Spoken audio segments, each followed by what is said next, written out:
శుభోదయం. Global బెథేనియా Calvary ministry తరపున ఈ ఉదయకాల సమయంలో మరొకసారి మీతో కూడా కలుసుకొని దేవుని యొక్క పరిశుద్ధమైన మాటలు ధ్యానించటకును దేవుడిచ్చిన విలువైన అవకాశమును బట్టి నేను దేవునికి ప్రత్యేకమైన వందనాలు తెలుపుకుంటూ ఉన్నాను.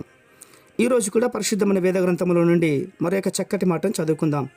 యెహోషువ గ్రంథం 7వ అధ్యాయం 11వ వచనాన్ని నేను చదువుతున్నాను. దయచేసి గమనించమని ప్రభు పేరిట మనవి చేస్తూ ఉన్నాను.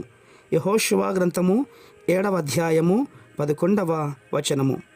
ఇశ్రాయేలీయులు పాపం చేసి ఉన్నారు, నేను వారితో చేసిన నిబంధనను వారు మీరి ఉన్నారు.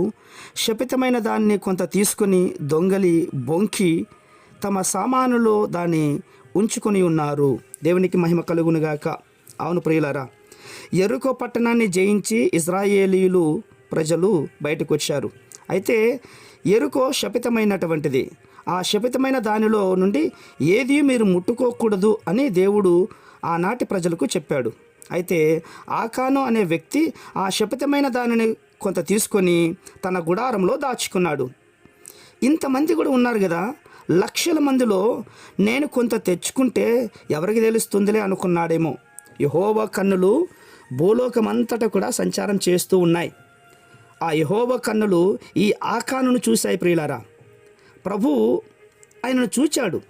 ఆ యెరికో పట్టణాన్ని జయించి పక్కకు వచ్చిన తర్వాత చిన్న పట్టణమైనటువంటి హాయిని ఇజ్రాయెల్ ప్రజలు జయించలేకపోయారు. ఎంతోమంది హతులైపోయారు కూడా.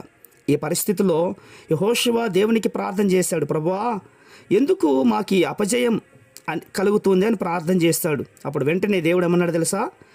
మీలో పాపం చేశారు, పాపం చేసిన వారికి జయం ఎలా వస్తుంది అంటున్నాడు. అప్పుడు యెహోషువ ఎవరు పాపం చేశారని గోత్రీల వారిగా బయటికి తీసుకొచ్చి విచారించగా అందులో ఆకాను బయటపడ్డాడు. ఆకాన్ని యెహోషువ అడుగుతున్నాడు, ఎందుకు ఈ తప్పు చేసావు? దోపుడు సొమ్ములో ఒక మంచి సీనారు పై వస్త్రమును 200 తులముల వెండిని 50 తులముల ఎత్తుగల ఒక బంగారు కమ్మనిని చూచి వాటిని ఆశించి తీసుకుంటుని అంటున్నాడు. ప్రియులారా, గమనించారా? శోధన ఎక్కడ ప్రారంభమైంది? చూడటం ద్వారా. చాలామంది అంటారు, మేము చూస్తాం, ఏం చేయము, టీవీ పెట్టుకుని సినిమాలు చూస్తాం అంతే. అయితే చూసిన తర్వాత ఆ ప్రభావం నీలో పనిచేస్తుంది. సీరియల్ చూడడం ద్వారా చెడు మాటలు, చెడు ఆలోచనలు నీకు వస్తాయి. నీవు చూడటం ద్వారా చాలా శోధన నిన్ను వెంటాడుతుంది ప్రియులారా. నీ చూపును సాతానుడు దేవుని నుండి పక్కకు తొలగించి నిన్ను శోధించుటకు ప్రయత్నం చేస్తాడు. ఆకాను ఒక్కడు మాత్రమే చేసిన పాపమును బట్టి అతడు కంటితో చూచి అతన్ని ఆశించాడు. ఆశించిన దాన్ని తీసుకొని పోయి తన గుడారంలో దాచుకున్నాడు. అతని ద్వారా ఇశ్రాయేల్ ప్రజలందరికీ కూడా అపజయం కలిగింది ప్రియులారా. వెంటనే ఏమైపోయారు? వాళ్ళు అపజయం కలిగింది. ఆకాను మాత్రం రాళ్లతో కట్టబడి చంపబడ్డాడు.